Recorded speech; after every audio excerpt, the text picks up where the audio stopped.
Mic check, 1, 1, 2.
Mic check, 1, 2.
We always go through Canada.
Okay, we all set? Yeah.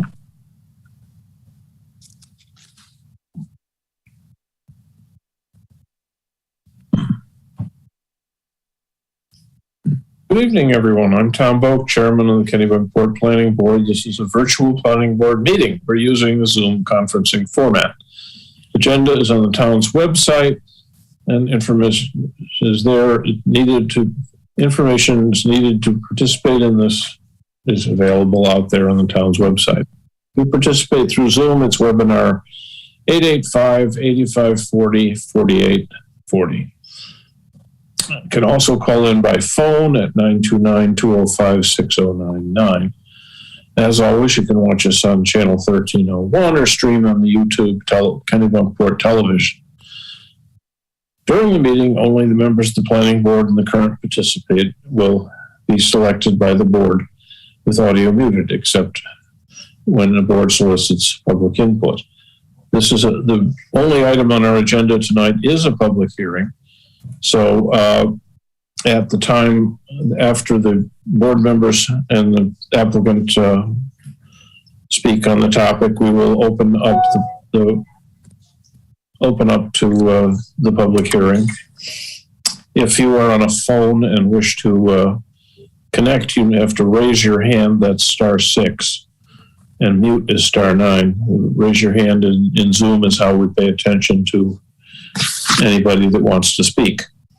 So, David, do we have any virtual attendees at this point? Cool. Okay. All right. So the first step is approval of minutes or attendance. And I have all of my regular members, Tom, Nina, Scott, Ed, Larry, George, asked to be excused. So we just have the 5 main members. So we're in good shape there. So first off, we have 2 sets of minutes, May 4th and May 18th, to approve. So why don't we take them one at a time? Any problems with the May 4th? I made an amendment to the May 4th minutes. Okay, and you got it to Tricia?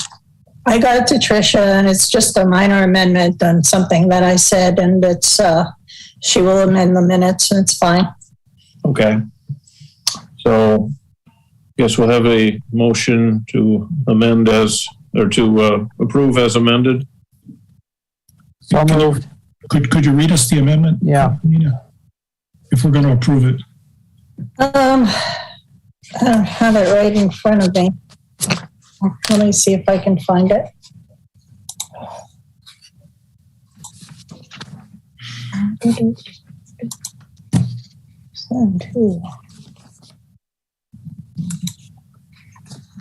Okay, I asked to change something I said from Ms. Perlmutter asked if they were required to obtain any modification to their permits that are still pending in the Army Corps of Engineers and the Department of Inland Fisheries.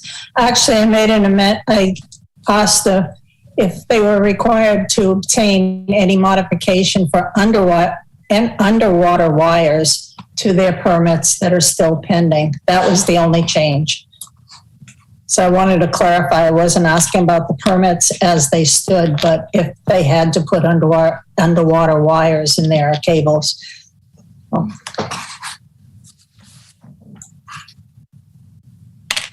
Thank you. Okay. So I need a motion to approve minutes. Okay, move to approve as amended.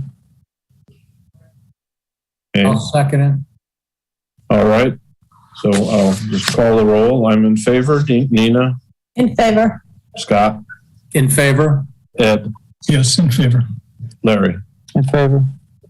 Okay, that brings us to the May 18th meeting. So any issues with those minutes? No. I see lots of shaking heads. Okay, so I guess I need another motion to approve them. I'll make a motion to approve the minutes of May 18th. Second? Okay, so I'll go through the roll call again. I'm in favor. Nina? In favor. Scott? In favor. Ed? In favor? Larry? In favor? Okay, so that brings us to our agenda.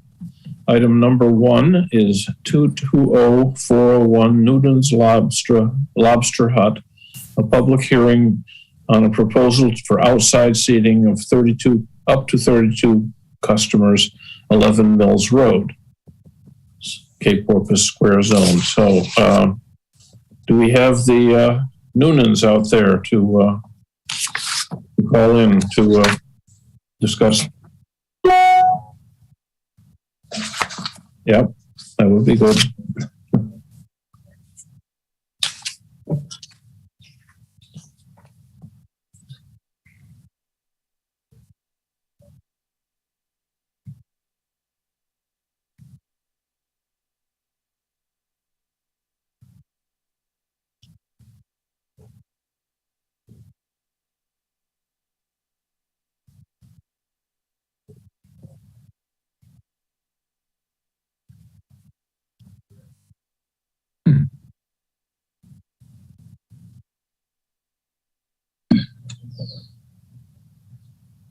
Okay, you're not muted anymore. Can you speak? There we are. Okay, you're there. There we are. Okay. All right. So when we last met, there were some minor mods that we asked you to make, and you got with Werner, I guess, and pretty well did the changes. So just added a few things to the paperwork, so it was in order. So do you have anything else to say about your application at this point? No, I think we're good.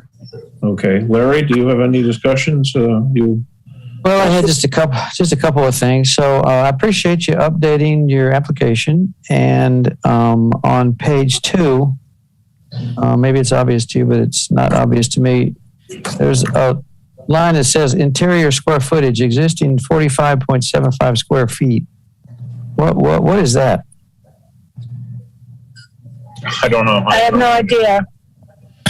There was Okay. a Would it be better just to say no change? Yeah, but There's no changes. There was a gentleman in the town office that helped us with it. So it's his work. okay.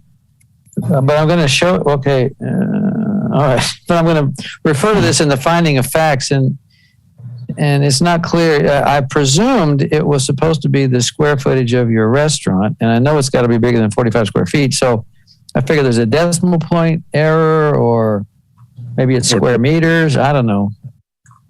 I think it just needs to be deleted. So can I make a suggestion here? Yeah. This application, I think, needs to represent the applicant. And it's not the product of someone at town hall who helps them. Yeah. I think the applicant needs to be comfortable that this is accurate. I know we talked about the address, and I think I understood that it's both 9 and 11. This still says the address is 11 with 9 crossed out, except a little bit later it says it's the opposite. Isn't there a way to just, Eli, maybe you could sit down with them and help them make this application be accurate? That would be good, because the 11 Mills Road is what's shown on the Vision ID. So I left it as 11 in the finding of facts. Well, it says the subject property is at 9 Mills Road, 2/3 of the way down the page, and 11 Later on at the down. top. And Yeah, I think what we heard is that it is both addresses, that one of them, I don't know, I don't remember which one, has to do with EMS response. It's 2 lots. No, it's one lot.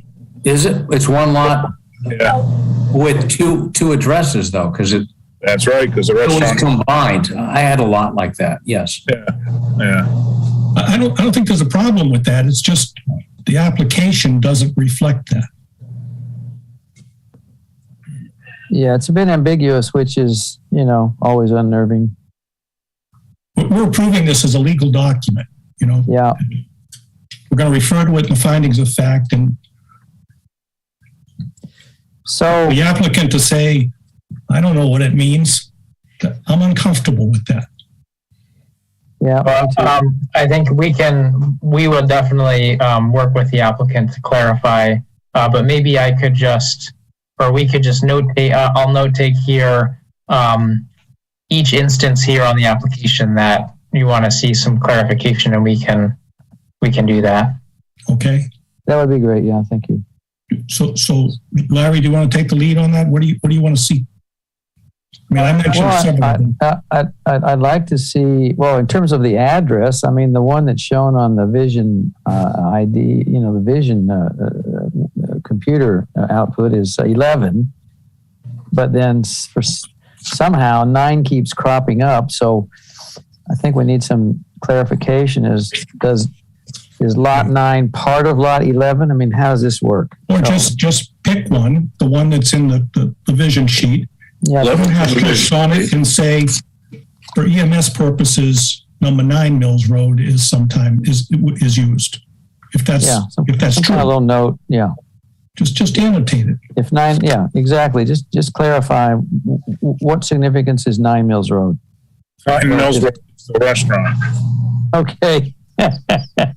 But the Vision says it's 11. Okay. So And the same lot. somehow there needs to be some clarification on your application. We don't want to get crossways with So we'll communicate with the assessor about the vision card and get some clarity on that, and so that'll be figured out. that would be great. Thank you. Thank you. On the application, it says 11 Mills Road because it's one lot, 2 buildings. When the 911 came into this town, they had to put 2 different numbers on the 2 different buildings. So the restaurant's 9 Mills Road, my house is 11 Mills Road, but it's all one property. Excellent. If you could just reflect that on the application, that would just be They just perfect. said 9/11 in the 2 places. No. I just heard Terry say something different, and it's clear to me for the first time. Let me try it. Yeah. The applicant's address which is Noonan's Lobster Hut Incorporated. Their address is 11 Mills Road. Is that correct, Terry? No. Well, that's The what it's, restaurant, listen to me. The restaurant, Noonan's Lobster Hut, address is 9 Mills Road. My address is 11 Mills Road. Due to the fact when 911 came into Kennebunkport, they had to put 2 different numbers on the 2 buildings. So it's Okay. all one lot. It's just 2 buildings with 2 different addresses for the mailing. okay. So if we're let's just go down distributing through. something to Noonan's Lobster Hut, the address of Noonan's Lobster Hut, Inc. is 9 Mills Road. That is correct. Well, Okay, 9 is the crossed out property and it says 11. Is 11. And the Vision card still shows 11. See, Right. that's what I'm That's looking at. because April wanted me to change it because it's considered one lot. And it's actually in the town map as 11 Mills Road. Okay, that's Right. 11. So let's use 11 then. That So- sounds like what it is. All right. Pick one. If you could just, And where EMS goes for 911 really isn't a matter for the planning board. no. Right. Well, let's I make don't it understand why it 11. says 9 Mills Road here if it's only for EMS purposes. That is correct. It's Okay, actually so- 11 Mills Road. Okay, so if you could just So collect, let's just change that. change that on your next revision on the application. That would be wonderful. The most important description for the town is basically the assessor's lot and block. Right, and that's Yeah. 11. With Yeah. Right. Well, the map, block, and lot. Yeah. Okay. Okay. So we're Now, gonna. the Okay. interior square footage thing is completely hosed. So what is it supposed to say? Well, Like, no exactly. change, right?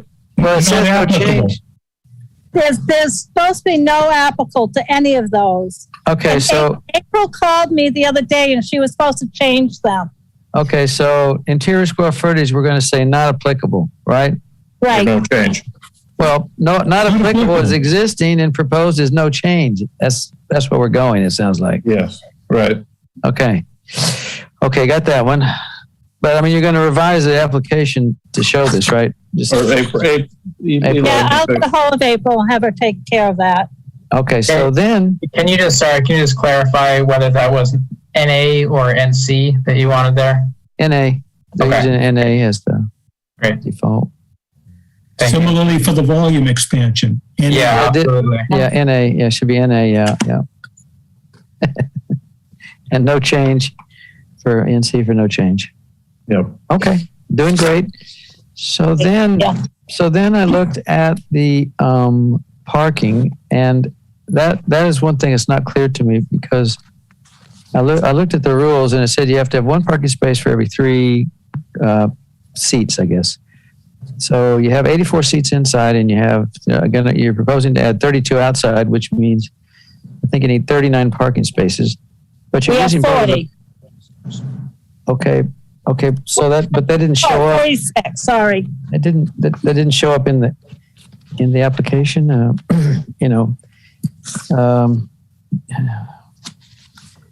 Maybe just show that you have. maybe you could just record in the findings that during the meeting, Okay. the applicant provided that information. Yeah. Okay. So you have. There's a spot for it on the application. Yeah. So after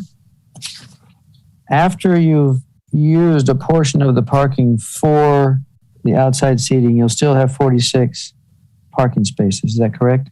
That is Right. correct. Okay. I'm going to make a note here.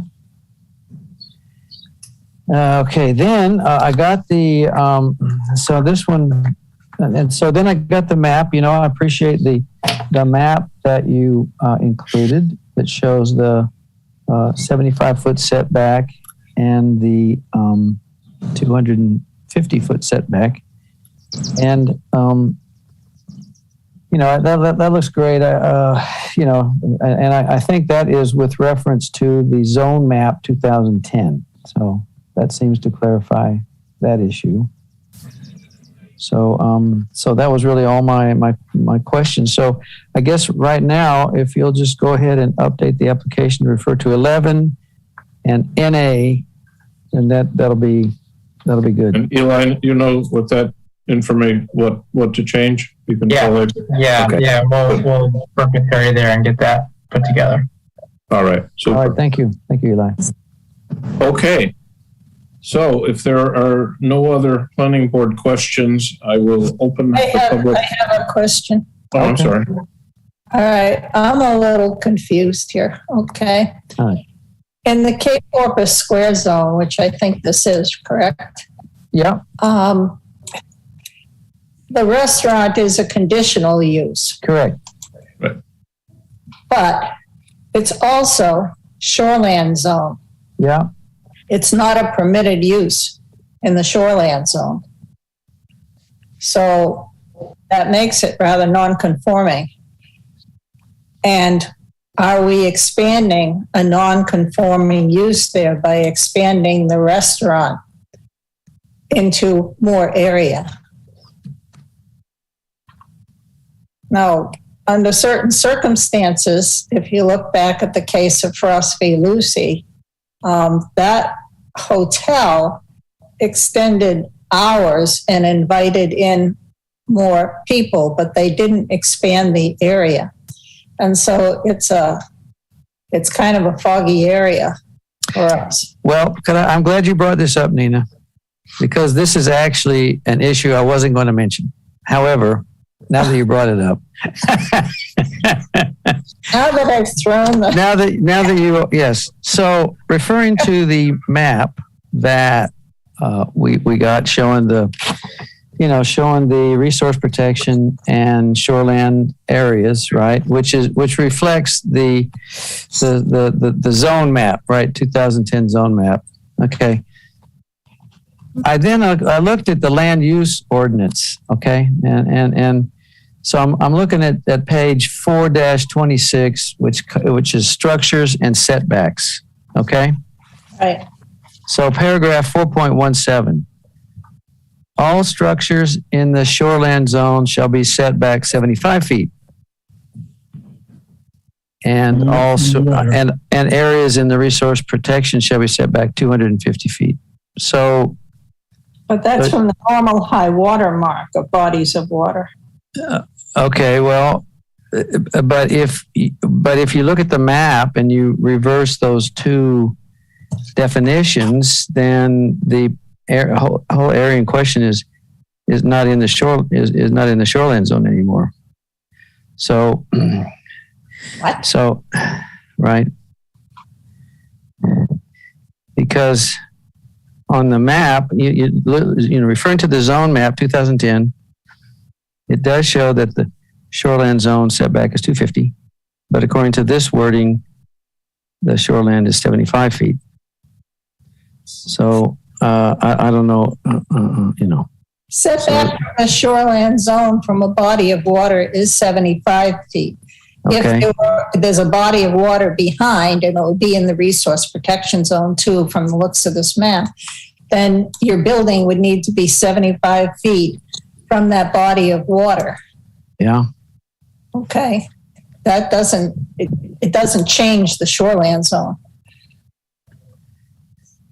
Okay. Well, I was a little concerned about the ambiguity here. So anyway, so back on the original question. So the question is whether this is an expansion of use in a shoreline zone. Mm-hmm. It is in the shoreland zone. It's not a permitted use in the shoreland zone. It's a conditional use in the Cape Porpoise Square zone.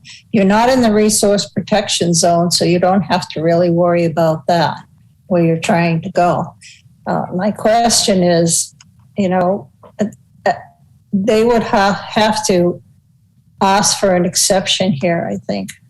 Maybe a waiver. Can I ask Nina? This is why I wanted to hear from abutters. Go ahead, Ed. May I ask, so in the shoreland zone, only the uses that are permitted in the underlying zone are permitted, correct? I mean, that's the way the code is, the land use ordinance is phrased.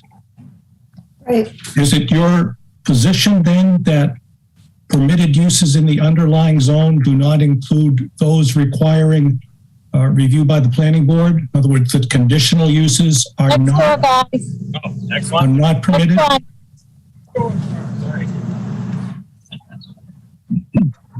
What is that? Nina, did I drop out? No, I'm not sure what you're asking. Well, you're saying that in the shoreland zone, excuse me, you're saying that in the shoreland zone that a restaurant isn't permitted. Right. But I thought the land use ordinance is phrased to say that in the shoreland zone, those uses that are permitted in the underlying zone, which here is the Cape Porpoise Square, are permitted. Not necessarily. This goes back, and I'm not sure about the answer to that, because this goes back to when the Conservation Trust tried to make a replica of the gristmill. And there were 3 zones there: resource protection, shoreland, and village residential. And I honestly don't remember the case very well as to which was the underlying zone. I'm looking here at 244.14, uses permitted, shoreland I know zone. what you're asking, but they dealt with underlying zones then and permitted uses. And I honestly don't remember exactly how they phrased it. I wasn't here then. All I'm doing is I'm asking you. I wasn't on it either, but I was a neighbor who. But I'm not understanding your concern, because what I'm reading in the land use ordinance says in those portions of the shoreline zone which are not within the resource protection zone, and that's what we're talking about here. No, I know what you're reading. Only, but not everyone else does. May I just read it, please? Go ahead. In those portions of the shoreline zone which are not within the resource protection zone, only those uses permitted in the underlying zone shall be permitted.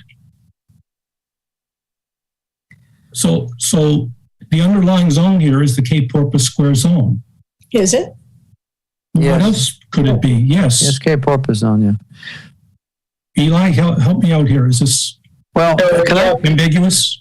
could I just say also, I looked at this, but if you look at, on the next page, page 4-24, paragraph 10, it says that any use similar to uses requiring approval from the planning board. So Yeah, it seemed to me that this is subject to approval by the planning board, which is why we're here. which is why we're here. And I didn't really think of this as an issue. I don't, Nina, you have a concern that says you think an underlying zone might mean something else. No. No, it's not the Cape Porpoise zone. Is it square or is it just Cape Porpoise zone? Where? Cape Porpoise Square, yeah. Yeah, okay. So if you look at the Cape Porpoise Square permitted uses, restaurant is a conditionally approved, requiring planning board. Yep, that's right. So I don't see that this is a grandfathered non-conformance. I think the use has to be permitted in the shoreline zone. Are there permitted uses in the shoreline? The shoreline zone is sort of an overlay. It refers you to the underlying zone. Yeah. Yeah. Shorelines and resource protection are overlays. So if I'm understanding the conversation correctly, if I'm looking at section 240-414, the uses permitted shoreline zone, I believe that's what you're referring to. Yeah. Yeah. So, and then in B there, Yeah.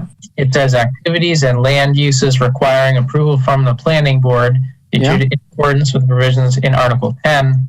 And then at the bottom, number 10, says any uses similar to uses requiring approval from the planning board. Yeah. So that would be the conditional uses. So that exactly, that would be the conditional uses. That's what I interpreted it to mean, yeah. So I didn't say that. I think that the issue that you're raising, certainly it was not something that Werner had flagged or had brought to my attention. So I think that, I don't want to speak for him, but I'm thinking that was his line of thinking there, was under section 10, number 10 there. That's why it's in front of the planning board now. Yep. Okay. It's the same for RP as well. I mean, the same item 10 is in resource protection also. Yeah. It's exactly the same. Same. Yeah. So we're considering this as it is a question of, is this an expansion of use? Yes. It's an expansion of use. The conditional use. It's an expansion of a conditional use, which is why it's here with the planning board. Right. So when I looked at this, I didn't think it was going to be an issue. I guess that's why we're considering it. How do you want to proceed, Tom? Yeah. I guess I thought we were agreeing to have this was an expansion of use question. Of an existing conditional use, and what we're saying is, is that we're going to add something that was there during the pandemic on an emergency basis, and we want to do it, make it legal all the time. Exactly. So, and of course, the thought that occurred to me while I was working on the finding of facts was that there was already like 2 years of experience where this was approved during the COVID pandemic, and so it seemed to be that's a temporary thing. I know, but there seemed to be to some experience that it was workable. Again, I think if we can get to the public hearing, Sorry. if we don't want to go forward with this because it's a grandfathered non-permitted use, I'm not convinced of that, but if that were the case, then we should go in that direction. I think you can allow expansion even if it's a grandfathered non-permitted use. But the question is, is it practical to do that in the best interest of the town? You can allow that. See, what you had during COVID was a temporary public hospitality facility. If you look at 41311, okay. Mm-hmm. That involves Goose Rock Zone, but I think it would apply to this too. And I don't think you can take that into consideration. You're talking about a permanent facility now in the shoreland zone. And, it's further away. The expansion is further away from the water body. That's plus right there. Okay. I want to know whether it's going to bother any of the abutters if we're expanding the restaurant basically, and the use of the restaurant. There's going to be more traffic. There's going to be a little more noise possibly. And I'd like to hear from the abutters. But I brought that up because it is in the shoreland zone and you have to take that into consideration. I'm not sure what your point is, Nina. It is in the shoreland zone, and it's as such is probably non-conforming, which is what. Yeah. No, it's not non-conforming, Tom. The building. Well, it's conditional use. I don't think it's non-conforming. I think it's just a conditional. I'm not aware of it being non-conforming. If it were if you wanted to build a new restaurant in the shoreland zone, could you do that? Even if it were conditional use, that's a question you have to ask. If you couldn't, then it's a non-conforming. It's a grandfathered use.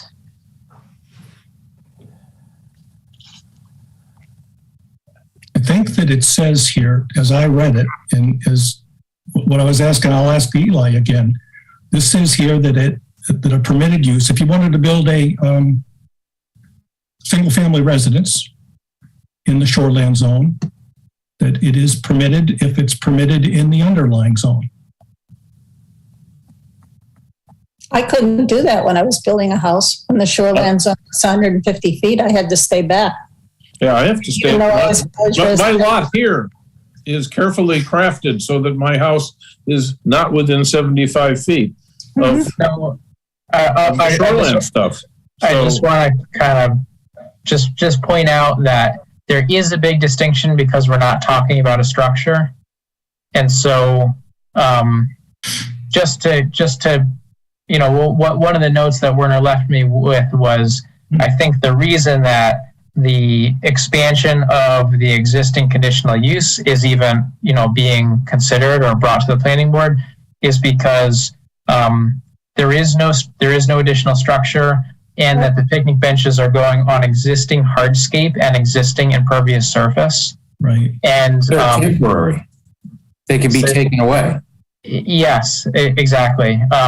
And he made one other comment, which I didn't fully understand, but maybe you will, and that is just that parking lots are considered at their maximum capacity or maximum use always. So even if the parking lot historically maybe was used only half of the lots, like they said before, there was enough capacity, and so I don't know if that plays into your calculation of whether there's an expansion of parking. But anyway, so I just wanted to share those couple of points. And I think that the structure issue may have been a part of it. The parking lot is already existing. Right. It's all where these tables are is already existing. Right. What the only thing they're doing is the conditional use, which is something in the underlying zone, is being expanded to take care of more customers. They're expanding nothing in the building. Right. And the building is what cares about setbacks. You've already got the hardscape there. Right. So say that, you know, the only expansion of use is the number of patrons. Really. Correct. Yeah. So I Okay. think we're fine. But Right. what, Just out of curiosity, is the building within 75 feet of the high water mark?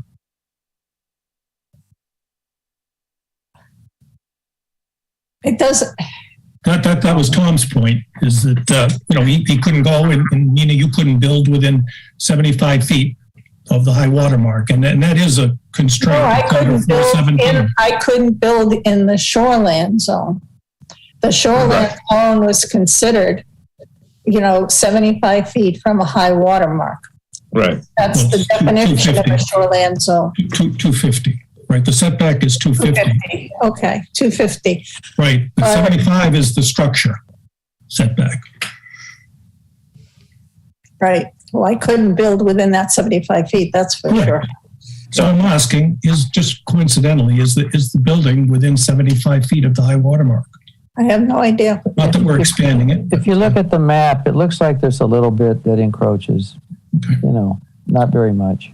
So, But it's the other side. It's not related to this. You Yeah. definitely can't build in the resource protection zone. right. And you've got a little bit there. But I'm not worried about that because the expansion you've got is in the shoreland zone. So, Okay. So can I open up the public hearing and see if anyone? Yes. yes, Okay.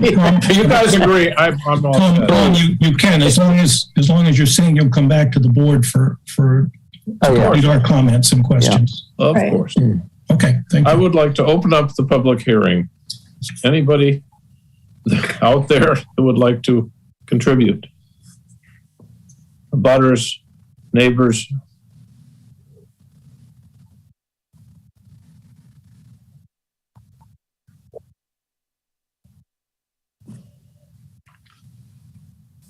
Okay.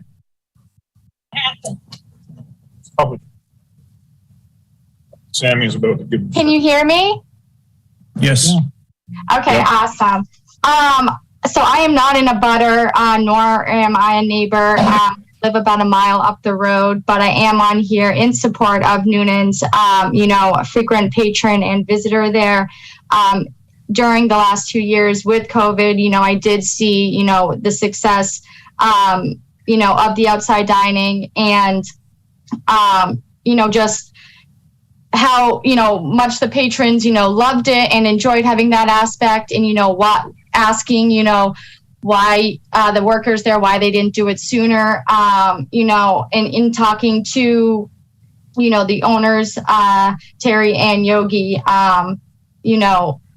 they've had what I've been told, there were no issues with it, and their neighbors, I know they're, close with them, and, they enjoyed, having that outside dining as well. So although I am not in a butter, although, I can't speak to that, I can speak to the fact that, I am in full support of the outside dining and it would, be appreciated, I know, for me as a patron and other patrons that frequent there if this was approved. Are you Sam? I am Sam. Okay. I just want to make sure we identify. I'm sorry. Yes, I am Sam. isn't that a book? Yes, it's Dr. Seuss, I think. There we go. All right. Sam, I am. Thank you. Thank you, Ms. Trugman. Of course. Thank you. Okay. Well, so I think is there anything else anyone else out there, David? Okay. Hello, can you hear me? Yes. Yeah. Okay. My husband and I, Joe Ward, are abutters. I'm actually probably the closest abutters, I would think. And we have absolutely no issue with the plan for them to continue as they were the last couple of years, the outdoor dining. As a matter of fact, we've actually found it to be kind of festive on the street. So we're all for it. We have no issue. Thank you. Thank you. Okay. Okay, so David, any more? Are we good? Oh, they saying. Oh, she's for it.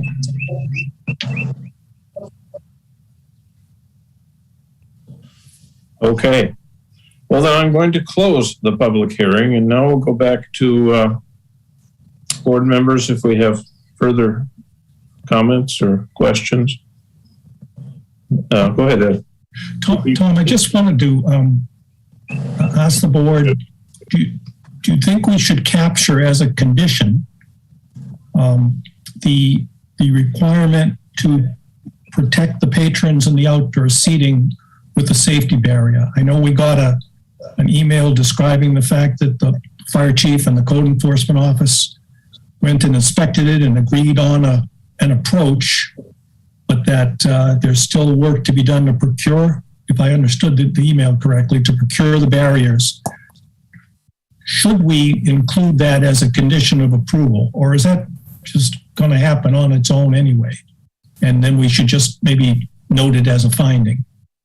Well, I think it's probably a good idea to mention in a condition because we don't know what the solution is yet. And it would be great if, if there was follow through. Solution will be agreed to by town staff, not us, right? Yeah, but that's right. If it's a condition, then you'd say something like to the satisfaction of the code enforcement office. And chief of police or some such. Yeah. Chief of police and the fire chief. Yeah, both of them. So what do the Noonans think about that? Are you involved in that already? The barriers, is that what you're talking about? Yes. Yep. No, they were here. We can do jersey barriers. We can do pedestals. You can buy little plastic ones that you fill with water. It all has a crash rating, if you will. Okay.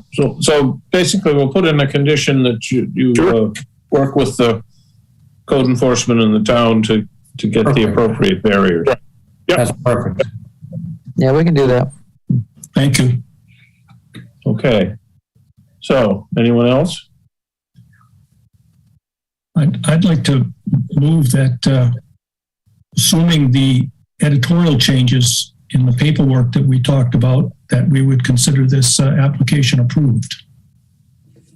I'll second that. Okay. So I'm in favor. Nina? In favor? Scott? In favor. Ed? Yes, in favor. Larry? In favor. Okay. So, in that case, we will have a finding of facts read at the next meeting on the 15th, I guess. And you guys don't, and that will actually be in town hall again, supposedly. All right. But you guys don't need to actually be there for the Noonans do not need to attend, but you can if you wish. Fire station, right? Fire station, yes. Fire station. Or you could call in through Zoom. But anyway, so we will have this at the next meeting. And since that was really the only item on the agenda for this evening, I will take another motion. Take a motion to adjourn. Second. Okay. In favor? Aye. Yes, please. Aye. Okay. So we'll see you in 2 weeks back at the old Eli, thanks for your fire help. station. Yeah, Eli, thank you. Much obliged. Thanks, Tom. Okay. So good night. Cheers all. Good night. All right, cheers. Night, everyone. Thank you. Bye.